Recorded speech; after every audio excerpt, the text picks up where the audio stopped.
J'ai bien fait de remettre 4000 balles, hein. Si ça part comme ça, c'est trop simple. Hein. Franchement, si ça part comme ça, c'est trop simple. J'aurais dû mettre 10 000. Ah, je all-in là, non? Le tout pour le tout, je all-in. Hein. Allez, hop. On n'a qu'une vie. Déplacer le stop, rapidos. Pareil, je vais mettre le stop hyper agressif. Tac, tac. Ça vient de péter! Êtes-vous dans la fusée? Avez-vous acheté? Juste à temps, hein. Incroyable. Imaginez un instant, un bitcoin à 50 000 $ demain. C'est vrai. Calmons-nous, calmons-nous, il a raison. Et n'empêche les codes de triche, hein, vous avez vu. Hein. Je dis quoi? Je dis si ça casse ce niveau, ça va partir. Je mets 10 000 balles juste avant que ça pète. Pouf! Instantané. Incroyable mais vrai. Les tracés chirurgicaux. On était là tout à l'heure, hein. On était là. On est là maintenant. Putain, j'aurais dû arrondir à 10 000 aussi sur les futurs. Là pour le moment, les gens sont un peu méfiants, c'est normal. Même moi je suis assez méfiant, je mets les stop loss, on sait jamais. Achat en bas sur support descendant, hein, je le tente. Hein. Ce qui est difficile, c'est qu'il y a une part d'incertitude. La seule incertitude qu'on a, c'est est-ce que les supports vont tenir? Est-ce que ça va tenir? Ça, t'en sais rien et personne ne le sait. Parce que les objectifs, ils sont clairs, tu vois. Objectif, si on casse le biseau, on casse les 27,5, ça sera les 31. Si on casse le biseau par le bas, objectif plus cohérent, c'est les 24, voire le retracement complet à 20 000. C'est des objectifs simples, tu vois. Après, la question, c'est est-ce que là, ça va rebondir ou pas? Ça, tu le sais pas, donc comme j'ai dit dans la dernière vidéo formation, c'est des zones sur lesquelles moi je tente. Si ça fait un mois et demi que t'attends qu'on touche le support pour acheter, enfin moi j'achète, quoi, je le tente. Avec stop loss sous les niveaux, tu vois, sous les plus bas. Peut-être que ça passera pas, je me prendrai une douille, mais j'établis des règles, c'est pas pour le jour où ça arrive de pas les respecter, tu vois. Même si pour le moment c'est difficile d'y croire, même s'il y a 90% de chances qu'on casse et qu'on s'effondre, je le tente, après je le fais de manière responsable, quoi. Après à tout perdre en all-in comme un débile, tu vois, on sait jamais. Hein. Allez, allez, faut pas qu'il mèche, qu'il réintègre, là c'est parfait là ce qui se passe. Putain, c'est beaucoup trop simple, c'est beaucoup trop simple pour les holders. Short il est mort je crois. C'est beau, j'ai combien sur la bougie là? 2005, 10 000, 19 000. 19 000 en spot que j'ai racheté, 8 000 en futur. Allez, faut que ça pump, faut que ça parte. Putain, si le reload y passe, c'est incroyable. Hein. C'est beaucoup trop simple. Hein. Les cryptos, c'est trop simple. Hein. Et ça continue. Une villa pour la maman. La pastille bleue. L'appart Simpson.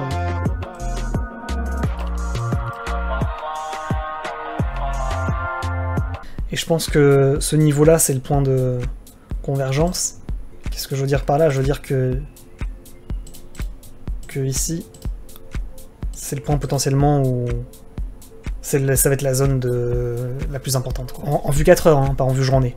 Déjà, on va voir si on arrive à passer au-dessus des 26 000. Quoi. Parce que le risque, c'est aussi ça, c'est qu'en fait, il casse pas le biseau direct. Et qu'en fait, on se prenne un nouveau rejet ici, dont on a parlé aux environs des 26, pour mieux retomber, aller rechercher encore le bas de biseau, retester, retester, retester, pour ensuite partir. Et en fait, là, ça serait un faux départ. Donc la question, c'est plutôt, est-ce que là, c'est un faux départ pour mieux revenir chercher le bas de biseau? Et en fait, ce sera pas le bon point d'entrée, il ira chercher encore un plus bas pour y aller. Ça, c'est compliqué. Ça, c'est assez compliqué de déterminer. Et au vu du rallye qu'on vient d'avoir là, je suis pas certain que ce soit le bon départ, là, quand même. Ouais, après, le Nasdaq, ce putain de Nasdaq, il va... À tout moment, il nous met un énorme dump, avec rejet sur ligne de coup du rounding, là. Et on se prend une énorme carotte. Hein. Franchement, faut être préparé à cette éventualité. Hein. Longue en cours sur Bitcoin, entrée moyenne à 24 900 $, et puis plein de petits longs également en spot, avec des stop loss que tu vois à peu près sur mes points d'entrée, aux environs soit des 25, soit des 24,9, 24,9, puis également un petit BTC qui a été acheté et que j'ai pas l'intention forcément... J'ai pas forcément l'intention de mettre un stop loss, quoi. Bon les amis, j'espère que ce petit replay de live Twitch vous a plu. On va faire un petit point de situation quand même aujourd'hui. Donc effectivement, petit rebond en bas de biseau sur le Bitcoin hier soir. Petit rallye effectivement d'environ, tac, environ 3%. Est-ce que c'est suffisant pour reprendre la hausse? Sûrement pas. En vue journée, je vous le répète, on est toujours baissier. En vue semaine, on est toujours haussier. Hein, il faut le dire également. Hein. Point le plus bas, point le plus bas, point le plus bas. Point le plus haut, plus haut, plus haut, plus haut. On continue à faire des plus bas et des plus hauts de plus en plus haut. Donc en vue semaine, pour moi, on est toujours haussier. Néanmoins, effectivement, en vue journée, on est baissier. On est dans un biseau descendant. Donc bien entendu qu'on est toujours baissier. Et pour reprendre la hausse, qu'est-ce qu'il faudrait faire? Il faudrait casser le biseau par le haut. Toujours, hein.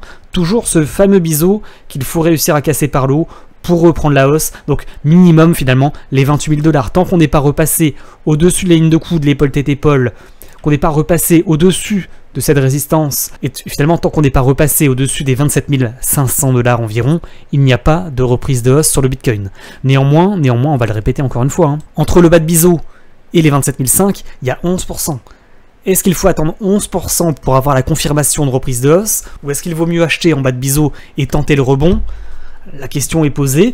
Pour le moment, vous l'avez compris, au niveau de mes positions, pas de changement depuis hier soir pour ceux qui étaient sur le live Twitch. Effectivement, je suis toujours en longue sur le Bitcoin avec un prix moyen d'entrée à 24 928 $. Et au niveau de mes spots, pas de changement, hein, pas de changement. Les stop loss n'ont pas été pris. Toujours dans la fusée avec environ 19 000 $ rachetés aux environs des 24 900 $. Stop loss à break-even sur les spots. Au niveau des futurs, stop loss en dessous du dernier plus bas. On verra si ça passe ou si ça ne passe pas. Au niveau de la vue plus court terme, pour terminer cette vidéo YouTube, je vais me répéter, hein, mais vous l'avez vu, on avait tracé ce support ascendant.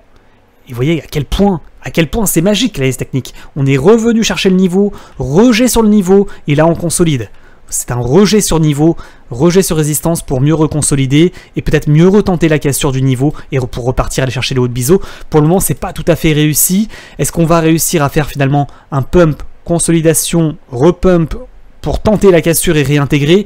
Ou est-ce qu'au contraire, c'était le point de rejet pour mieux retomber en bas de biseau, retester peut-être le bas de biseau, peut-être mieux rebondir ou au final, c'est un dead cat bounce? C'est la question qu'on s'est posée d'ailleurs sur Twitch. Est-ce que c'est une fausse reprise de hausse? C'est finalement une prise d'élan pour mieux tenter la cassure du bas de biseau et s'effondrer? C'est une question qu'on doit se poser. Pour invalider ce scénario en dead cat bounce de fausse reprise de hausse, il faudrait repasser à minima au-dessus des 26 100 $, c'est-à-dire au-dessus des deux résistances 4 heures que vous voyez sur votre écran. En vue 1 heure, pour terminer la vidéo YouTube, vous voyez un pump, on touche le niveau, on se fait rejeter, on reconsolide dans un range ou un triangle légèrement ascendant comme ça. Tant qu'on n'a pas réussi à casser les 25 700 $, il n'y a pas de rallye haussier. Et pour le moment, effectivement, on est dans une sorte de range de compression en vue 30 minutes. À tout moment, il peut nous faire une Bart Simpson pour retomber au point de départ. Tac, Bart Simpson, on consolide, on n'y arrive pas, boum. Retracement complet, on retombe à 24 900 $ sur les points d'entrée. Voilà pour ce qui est de ce petit replay de live Twitch. N'oubliez pas de liker la vidéo, de vous abonner, de mettre également un petit commentaire pour le référencement, ça fait extrêmement plaisir. N'oubliez pas également de nous rejoindre sur Twitch, vous avez le lien bien entendu en description de la vidéo YouTube et également les amis, toutes les vidéos formations que je vous recommande, allez les voir si ce n'est pas déjà fait. Je vous souhaite une excellente journée, je vous dis à très bientôt sur YouTube. N'oubliez pas de nous rejoindre sur Twitch, vous avez bien entendu le lien en description. Ciao ciao.